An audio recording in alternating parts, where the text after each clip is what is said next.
The Mother. An awful name for a film. Let me just start with that.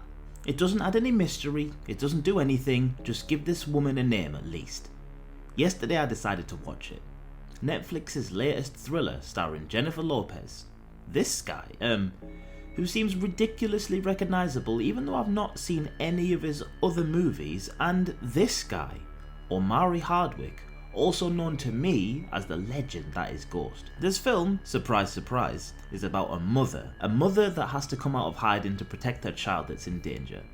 Once again, there will definitely be a heap of spoilers, so if you hate spoilers, get the out of here and watch the film. This 2023 thriller has us following the mother, an unnamed ex-FBI government assassin, it looks like, who's now being interrogated by the FBI as she is now an informant. You f***ing rat. She's been hunted down by a man called Adrian who won't be able to find her. She's under FBI protection. Oh shit, here he is, boom, flies in the door and murders nearly everyone instantly. J-Lo, the heartless bitch, doesn't care about any of them, and Cruz gets shot, Omari, and she decides to give him a little hand even though she does seem like an absolute heartless bellend. This guy Adrian chasing her is an absolute assassin. He hunts her down through the house as she hides in a bathroom and makes a time-delayed bomb, and Jesus Christ, she's pregnant and he stabs her directly in the womb. Now that made me feel a bit sick. I don't think I've ever seen a film where a pregnant woman gets stabbed. Me thinking that she's gonna die, or the baby's gonna die, or the both of them are gonna die. I got a bit of a surprise when the bomb goes off and the building explodes and the mother, in this huge explosion, turns on the shower and she's fine. Presumably Adrian is dead. She wakes up in the hospital. She's given birth and she doesn't get to see her daughter because she's being convinced to give her up, as her life, obviously, is too dangerous to have a child grow up in it. She agrees to this and she sees the agent that she saved, Cruz, and uses her heroism to demand that he protects her daughter, makes her life as boring and ordinary as possible, sends her a picture every birthday, and to give her a shout if there's any trouble at all. So to get away from all this bullshit and potential fallback from being a crazy FBI hunted assassin, J-Lo flees to Alaska, the worst possible place that I could ever imagine existing in. I hate the cold. I despise the cold. She turns up there all miserable, and she's got a friend, or ex-colleague should I say, who lives there and seems to owe her a favour, so he lets her stick around and stays quiet about who she is. And I really don't know how she manages to go undetected there for the next 12 years, but she does. And she gets a letter from Cruz, not the usual birthday letter, no. It's the expectant trouble is coming letter. So J-Lo leaves Alaska, meets up with Cruz, who tells her that there's been an arrest of some people, and the people who were arrested had a picture of her child, who we now know as Zoe. The mother keeps an eye out on Zoe, and Zoe gets kidnapped under her watch. Turns out that this was all a plot to get the mother out of hiding. Duh. Now we get to the reason why the mother was being hunted. She got involved with some pretty bad people who then turned out to be child traffickers, so the mother goes, nah, not having that, and the bad people decide to try and kill her. Simple. Much simpler than the movie explained, by the way. Please, simplify your goddamn plot. Anyway, they find out where they've taken the girl. She's in the plantation. They get her back and, well, it's a bit weird really. The mother's like pretending to be a mother while not allowing herself to be a mother while actually being the mother, and this is where the movie should have been focusing on all along. The emotion.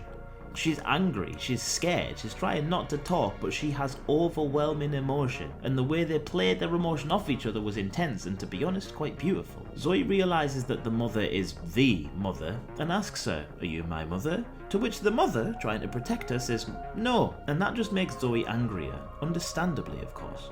Again, to try and protect Zoe, the mother, oh god, it's so irritating calling her the mother, just give her a name for God's sake. She runs off into hiding again and lets Zoe go back to her foster parents. Bad idea, of course. Adrian comes back, grabs the girl, but once again she changes hands. Not before Cruz, the baddest man in the entire Power universe, gets killed. Which I was distraught about. Like, why, man? Why? He got shot instantly when the film started, then while trying to protect Zoe, he was in a car crash, and now he gets shot in the back of the head. I'm afraid they used Omari's acting skills negligently. He's an incredible actor and could have been utilised to play a much more entertaining character than this before being killed off. The mother, JMO, takes Zoe back to that Alaskan seclusion zone and decides to tell her that she is her mother and she's going to teach her how to survive. So she hands her a sniper and you know the drill. She becomes quite alright at it. Doesn't get to use it though. The assassins come, Mother kills them all except for Adrian, who kidnaps Zoe knowing that she's his daughter, but you forget, the mother is accurate within 1 inch from 500,000 meters away and blasts his head clean off. Zoe returns to her mother, the foster one, and Zoe and the mother are cool with each other from a distance. Hooray! Was it worth the watch? Yes it was, but for the wrong reasons. I'd say it's a really generic assassin movie. JLo's pretty good in this, like she does manage to play a badass really well, but she manages to convey emotion superbly. Included in that is the other main actors, Omari Hardwick and Lucy Paez. They're awesome, but the spy slash FBI slash assassin killer nonsense wasn't really built from much. We saw a flashback in which we barely saw anything, and then all we heard was the old typical "she's so scary." 3 tours of here, 1 tour of there, fight warrior supreme, accurate with a sniper from 3 million feet away, pure badass. The storyline's interesting, but not anything to get too excited about. I wish they'd tapped more into the connection between mother and daughter instead of bringing the fight to the bad guys. Taking your daughter into the wilderness to show her how good you are with a knife just didn't catch my excitement. It felt like it tried to be any spy film, but failed. And like, the editing in the film is just so bizarre. What on earth is the reason for this random blurry shake that happens to the screen? Can anyone tell me why? Honestly, it just seems like they added too much editing. Feels like the guy who was editing this film just bought Final Cut Pro and is like, wow guys, have you seen these effects? And some of the dialogue, horrible. I remember Zoe asking mother something and the mother cuts her off and is like, no, I am here. Whatever the question, that's your answer. What? Mom, why did you abandon me when I was a baby? I'm here. Do you think we should go into hiding? I'm here. What the f*** are you doing with that? I'm here. No.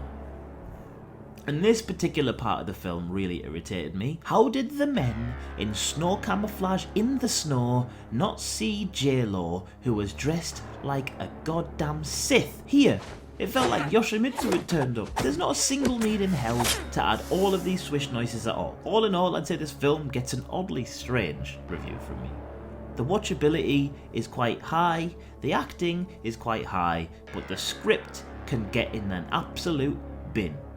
Make better use of your good actors as well. If you've reached this far, I'd really appreciate it if you could like the video, subscribe to the channel, that would be nice, and if you could comment letting me know if you enjoyed the review or if there's anything else that you would like me to watch. Thank you, I've been Kofi, this has been Unleash the Ghouls, see you next time.